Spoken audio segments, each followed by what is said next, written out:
G'day. This is a dark episode for mature audiences only.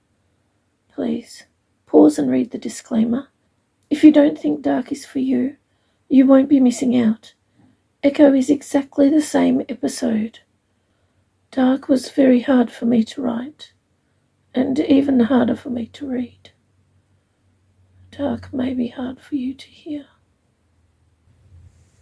Season 2, Episode 35. Purple Attire. Previously, I hear, I'm going now. I don't want to stay. It's the tiny baby in my mind. They're not blocking her. They don't know she exists. I see in my mind. Oh no. The kind woman. There's nothing I can do. I vaguely hear, it's not your fault. I don't want to watch, but I can't push the pictures out of my mind. I feel numb. Goodbye. No.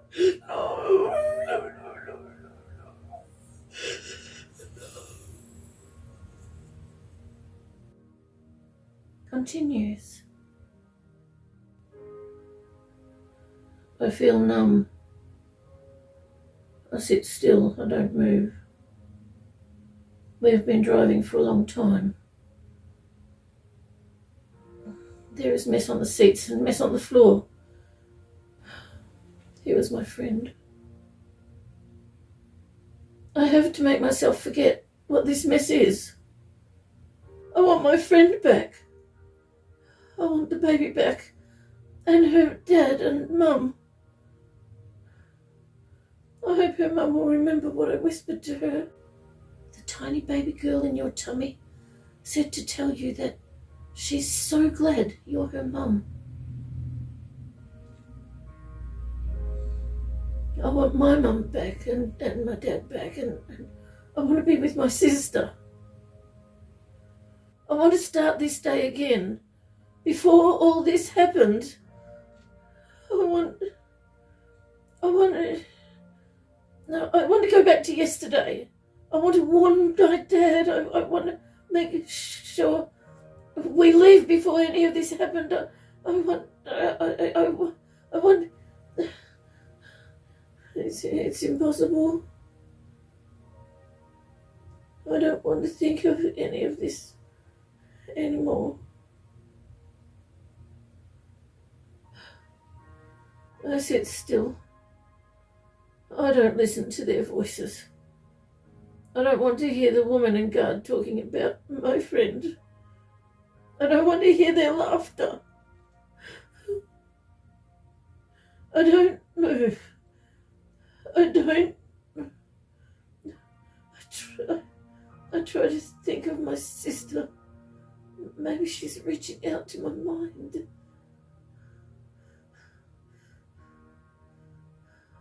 Still blocked. No, she's just too far away. She's so far away.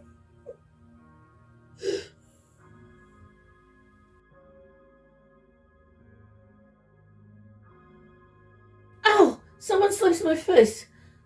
The man in white. What am I doing here? Wasn't I in a car? How did I get here?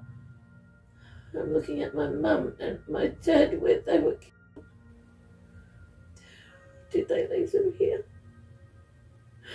Oh, red liquid is leaking under them. They look even worse. If that's possible. How did I get here from the car? Is my sister here too? I look around. Guard at the front door. Where are the women dressed in navy who took me and my sister? Are they gone? Is my friend next door still alive? What is happening? Was I in a simulation? Did I dream it all? I look through the broken wall in front of me with the car still here. The neighbour's car. I can see that it's there in its usual place. Is this real? Am I in a simulation now, or was I in a simulation before?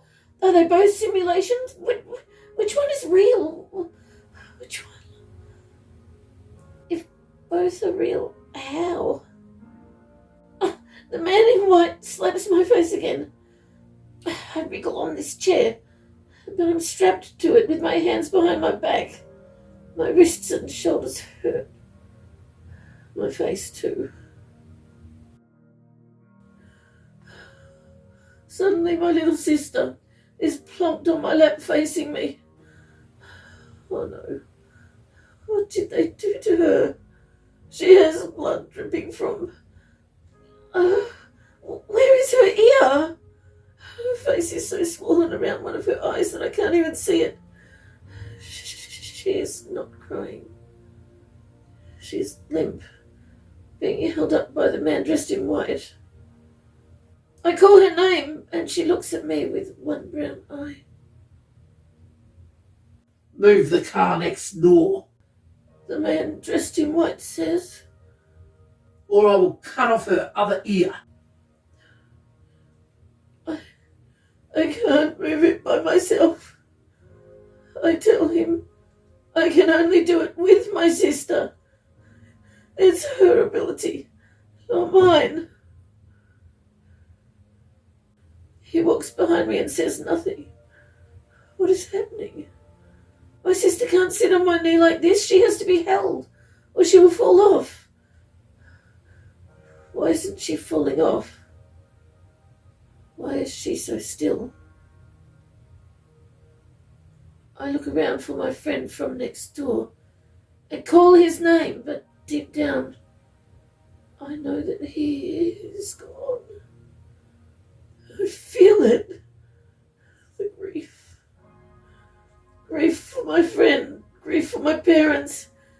Grief for my little baby friend. Grief for her mum and dad. And grief for my missing sister. But my sister is right here on my knee. This is not my sister. I look over at the door. That is not a guard. He's a completely different man. Or image of a man, if this is a simulation. I stretch my neck the other way, and I can see him out of the corner of my eye. The man dressed in white, but also not the man dressed in white. Simulation. This is a simulation, I knew it. I peer around the sister simulation and look at the neighbour's house. I close my eyes and remember what their house looks like. Then open my eyes. Yes, there's inconsistencies. Things, lots of things that are just a bit wrong. The letterbox is too high. There is a tree missing. The car has a brown interior, not black. The curtains have been replaced with blinds. The door should be wood grain, not white. And their back gate is missing. Also, where is my friend's bike that he always leaves near the back gate? Dad's car that my sister and I rolled over into the window was white, not a really pale mauve, and it should be upside down. I look into the dining room. Where is the big photo of me on the wall holding my baby sister? The table is wrong and the chairs too. The telephone table is missing. I look at the sister simulation. Her eye, brown. My sister has green eyes. Why am I just sitting here? Simulations don't usually stop. Actually, how do I know what to look for? Have I been in simulations before? Why can't I remember them? Oh, the man dressed in white slapped my face again. Did it begin again? Yes. I sit here this time. I will not interact with this fake environment. It stops again at the same place as last time. Oh, he slaps my face again. What is happening? Maybe they're having technical issues. I hope so. Maybe they will get me out of this fake simulation. Probably not. It repeats again and again. Eventually, I lose count. The scene changes, and I see my parents. I see my parents being killed over and over again. I don't want to see this. I want to close my eyes, but they won't close. I see my parents surrounded by men, guild guards, those bodyguards with the odd faces, and 4 other men. The man in white attire is standing to the side. They're yelling at Dad, who has stepped in front of Mum to protect her. They're telling him that this woman isn't his wife, but a copy, imitation, reproduction, fabrication. Just flesh in the likeness of her. Not even a real person. Garbage. They're leftovers. After they have taken from her everything of use, they copied her flesh and threw all the leftover garbage into it and gave it to him. Is that true? That can't be true. I can't be... No. And they keep on going over and over again for such a long time until he begins to wonder about it. I can see it on his face. The guard just stands there watching, but the others, they begin to hurt her. Dad tries to protect her over and over again. In the end, there's just too many of them for him to fight off. When he finally gives up and can barely even sit up, they take him to the side and hold his head up and make him watch. Oh no. What are they doing? Get off my mum! Get off my mum! Get off my mum! Get off her! Leave her alone! Leave her alone! I try to close my eyes. I don't want to watch. Why won't my eyes close? Oh, now they're cutting.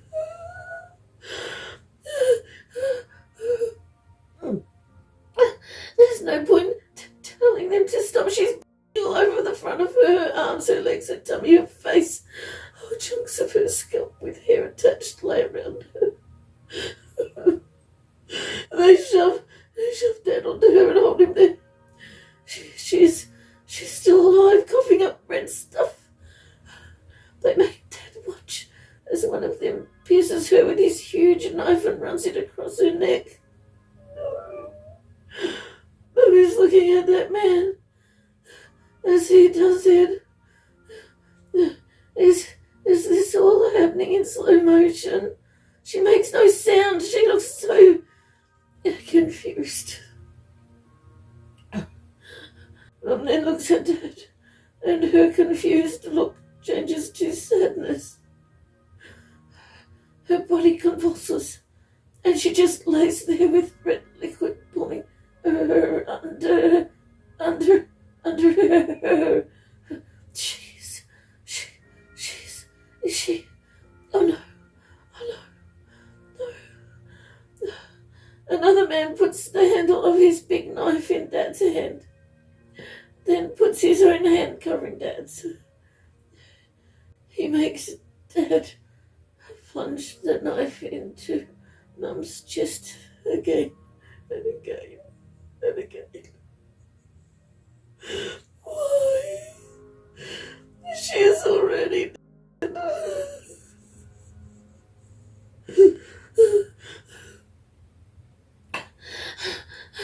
Oh, look on Dad's face. He knows too. She's gone forever. They push Dad onto the floor next to her. He doesn't resist. He lays there waiting for it.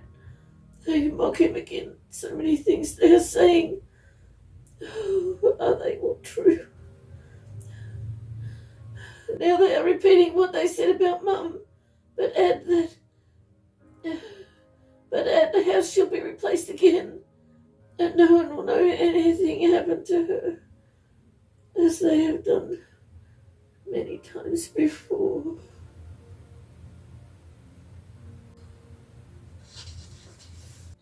They end by telling him that he is just like her, and he'll be replaced as well. No one will grieve him, no one will even notice that he's gone.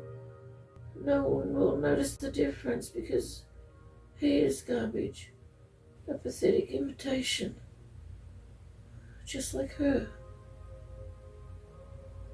Is that true? It can't be true because I will grieve him. I will notice that he's gone. I will know the differences because he is not garbage. I'm sure he is not an imitation. If he was like Mum, like all the mums, wouldn't I already know? All the mums were people, real people, no matter how they came to be. Dad is a real person, no matter how his life started. They are people, real people. Aren't they? And the man in white attire is pointing a gun at him. Where did all the other men go? I glance at the front door. A guard is there. I keep facing that way. I don't want to watch what's happening. I am grabbed by behind by one hand either side of my head and forced to look. No, I shut my eyes again. They shut this time. A low voice behind me says that I have to watch or he will cut my eyelids off. I open my eyes quickly. I remember that happening before. I watch the man dressed in white shoot my dad. A bullet in each foot. Then lower legs, upper legs. My dad cries out in pain each time, then moans quietly until the next bullet. Upper arms, lower arms, hands. There's so much blood. Shoulders, hips. Then the man in white looks at me. The man behind me takes me over. Oh, it sits me on Dad's stomach. I don't want to be here. The man makes me hold the gun and puts his hand over mine. He yells at me that I did all this over and over again.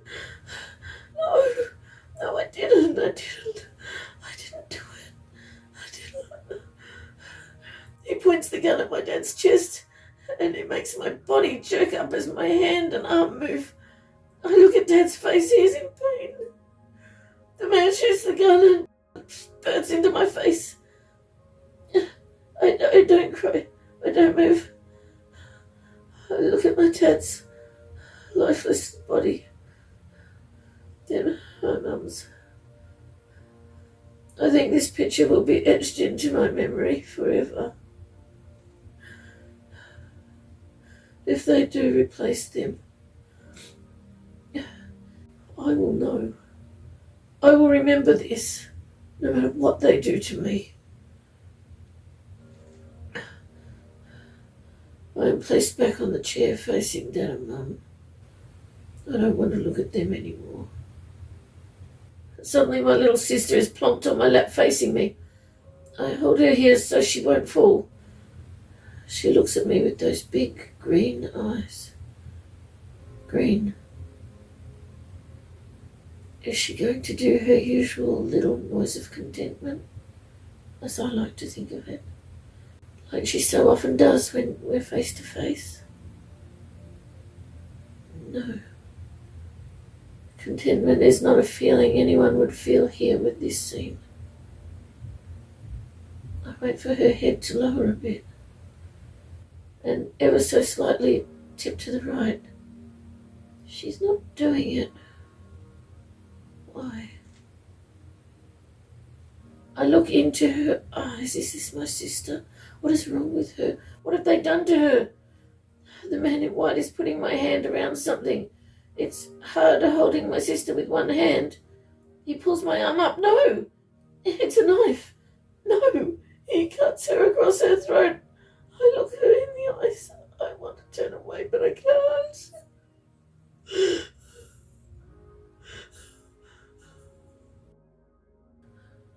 I want to put my hand over her neck, but I don't have a spare hand. Her head lowers, and the man pushes it back. I see them oozing down her dress and onto me. I try to pull her close, but the man holds her there. I don't cry. Why don't I cry? The man grips her by her foot, and she is dangling in front of me with her eyes still open. Blood is dripping down her face. Someone, the guard from the front door, brings the metal outdoor garbage bin inside, and it makes a loud noise as he lets it crash onto the floor. He takes the lid off. The man throws my sister into the bin and says, "That's where she belongs. Garbage belongs in the garbage bin." I look at my sister in the bin. She is not garbage. I don't cry. Why don't I cry? I look at the bin lid on the floor next to it. It's painted white. When did Dad paint it white? I look at Dad on the floor. There are lots of bullets in him. How many bullets does a gun hold? I look at Mum. Haven't I seen this before? As I look around, I notice many things that aren't quite right.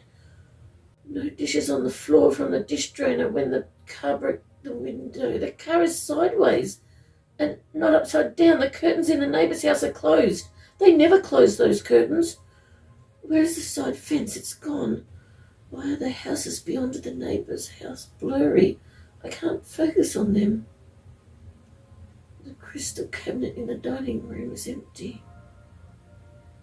The table is too long and there are 6 chairs, but we only have 5 because one broke. I continue looking around and I know that this is another simulation. I look at the front doorway and remember my neighbour friend standing there. He rescued us, and he died because of it. My sister is still alive. I'm sure she is. My mum and dad were murdered. I look at the simulated mum and dad. Similar, but not the same. Our new baby friend and her mum and dad who tried to help us. They were murdered as well. The guard from the front door puts another garbage bin down, and it makes a louder noise than the first. He takes the lid off and I see that it's crawling with bugs. The guard looks at me and says, "They're hungry." The man dressed in white points a gun at my chest and holds a knife at my neck. He says, "Your turn, garbage."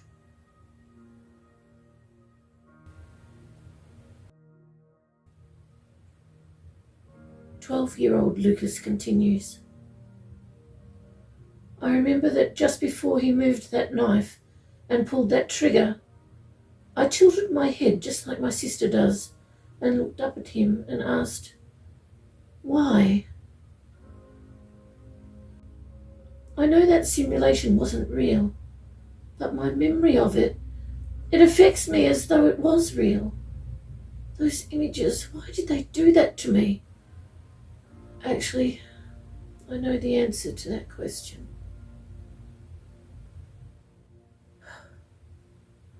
I open my eyes and see Lance sitting next to me on the floor.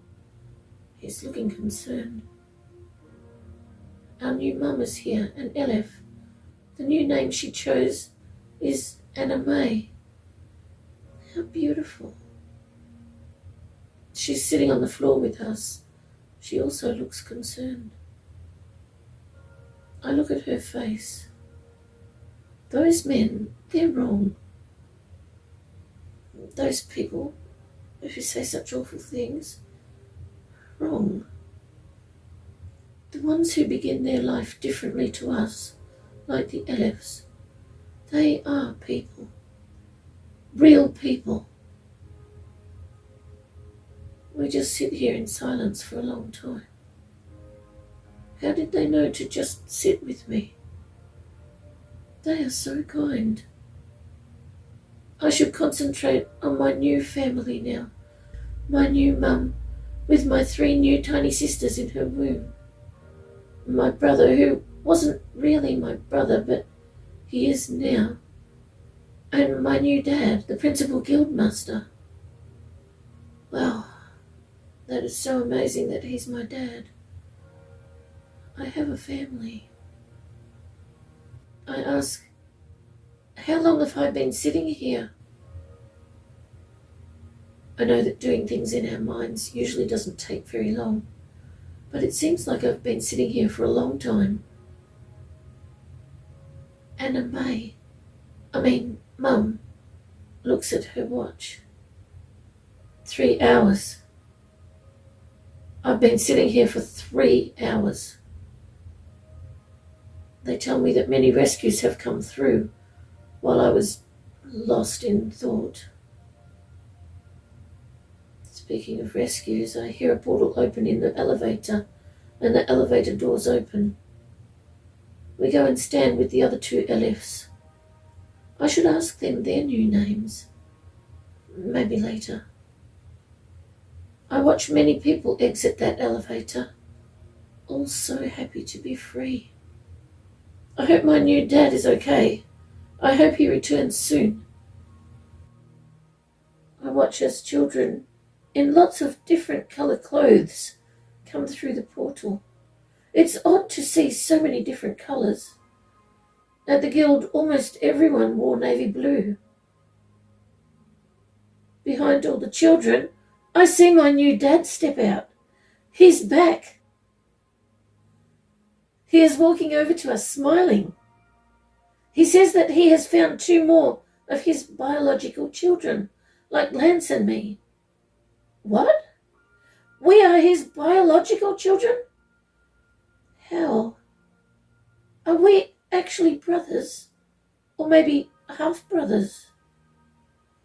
He steps aside and I see 2 children who just arrived, both dressed in purple. It's odd to see purple attire, so close to navy but not quite.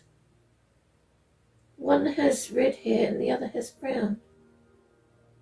Suddenly our minds connect, and I know who one of them is. I rush to hug her. I knew my sister was alive. I knew it.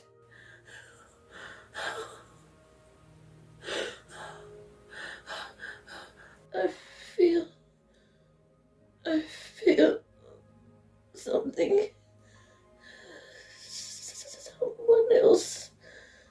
Someone else in my mind. Oh, I forgot. I forgot that I had another sister. Oh, my twin sisters.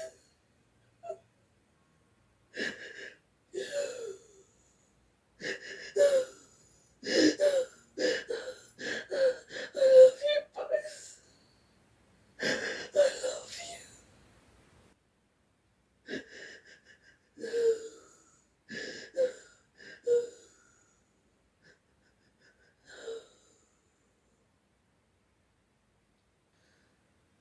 Thank you so much for joining me with a cuppa. I appreciate your company.